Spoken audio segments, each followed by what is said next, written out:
도시에는 황혼이 천천히 짙어졌고 시민들은 평소와 다름없이 TV를 끄고 잠에 적응했고 시립병원 산부인과 병동에만 불이 켜져 있었고 간호사 두 사람 사이에 조용한 대화가 오갔다.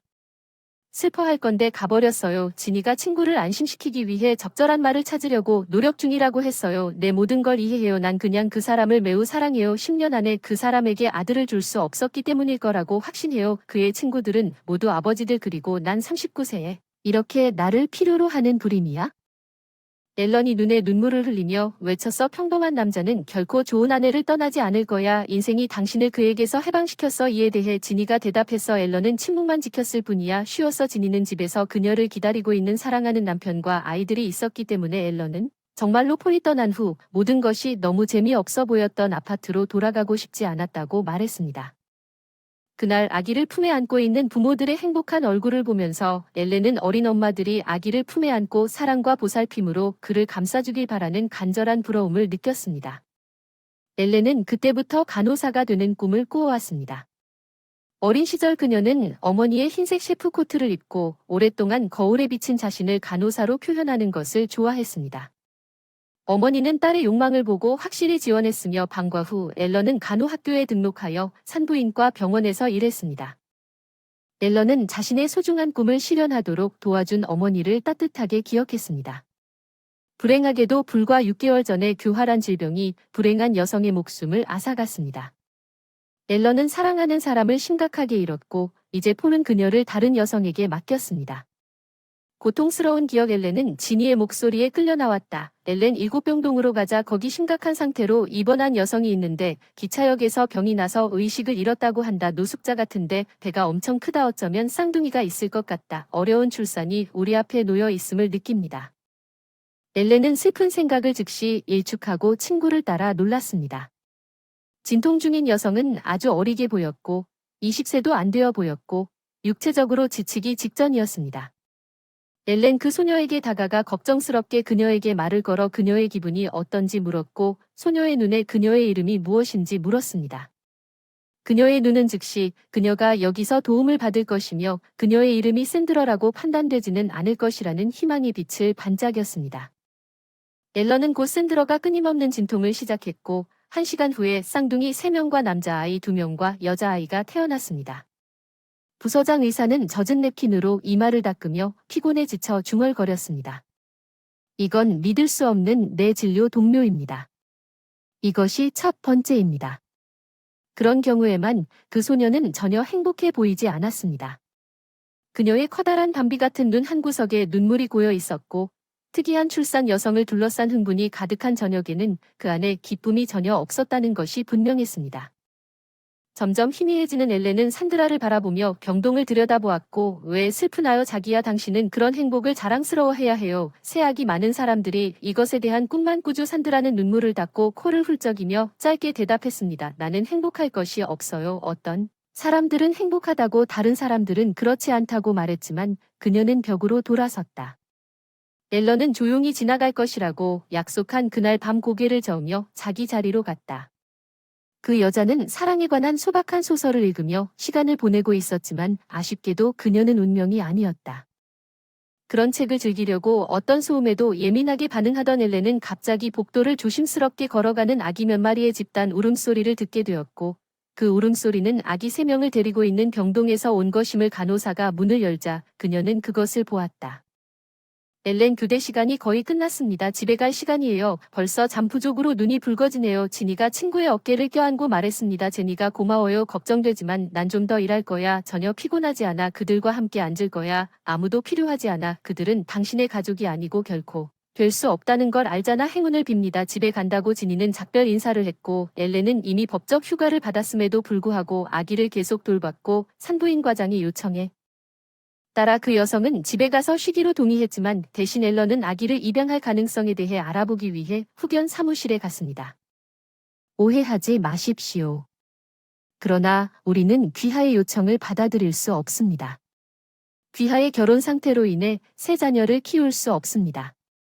귀하는 이혼했고 간호사는 월급으로는 그러한 대가족을 부양할 수 없을 것입니다. 생활가족과 재정 상태를 개선한 다음 입양 신청서를 제출하십시오. 아이들은 지금은 고아원에 머물게 될 것입니다.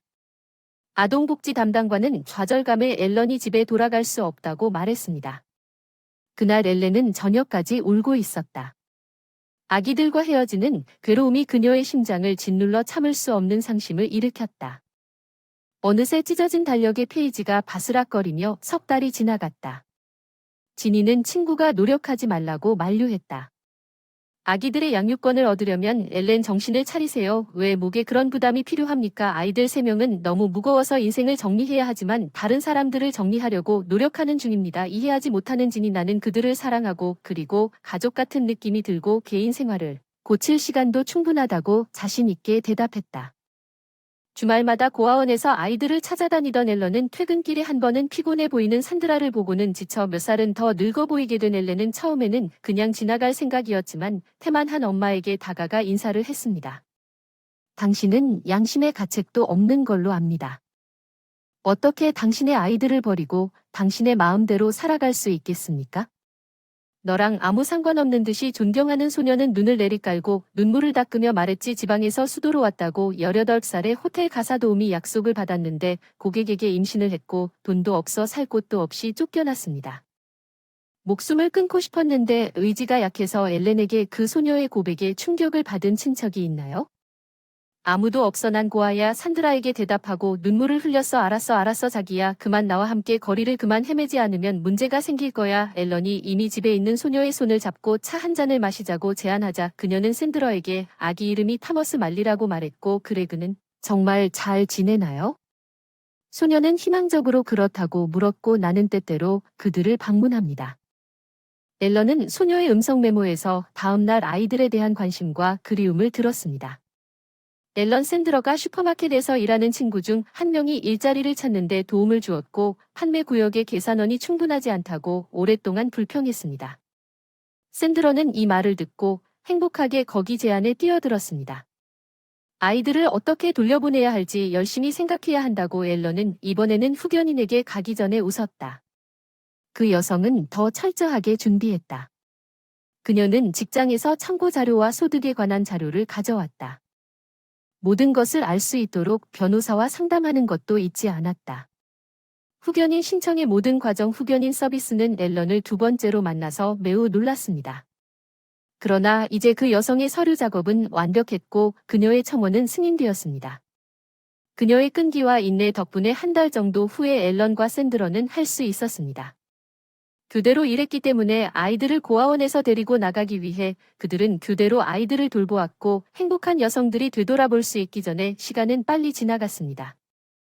한 해를 보낸 산드라는 이미 슈퍼마켓 일에 적응했고 앨런은 예전처럼 산부인과에서 일하는 여성을 도우며 최고의 영업사원 중 한 명으로 여겨졌지만 이제야 직장에서 빈 아파트로 집에 오기 전에는 쾌활한 소란의 환영을 받고 삶의 의미를 찾았습니다. 행복 근처에 사랑하는 사람이 없는 아이들의 즐거운 웃음은 완전한 것으로 간주될 수 없었지만 앨런은 그것에 대해 깊이 생각하지 않기를 원했습니다. 샌드러의 경우 유쾌한 청년이 그녀의 삶에 나타났기 때문입니다. 겸손한 소녀는 그에 대해 거의 이야기하지 않았지만 앨런은 그의 이름이 에더드이고 그는 샌드러가 일했던 같은 슈퍼마켓의 경비원이었습니다. 그들의 관계는 처음에는 수줍음이 많았습니다. 서로 눈짓하고 미소를 지었지만 시간이 지남에 따라 무엇보다 첫 데이트가 되었습니다. 샌드러는 자신이 남자라는 말을 듣고 에더드가 두려워했습니다. 새아이의 어머니는 그녀를 떠날 것이지만 그 남자는 매우 괜찮은 사람이었고 사랑하는 여자친구의 세 자녀에 대해 부끄러워하지 않았습니다. 그 남자는 아버지에 의해 자랐고 어린 시절 대부분 동안 그 애 없이 자랐습니다.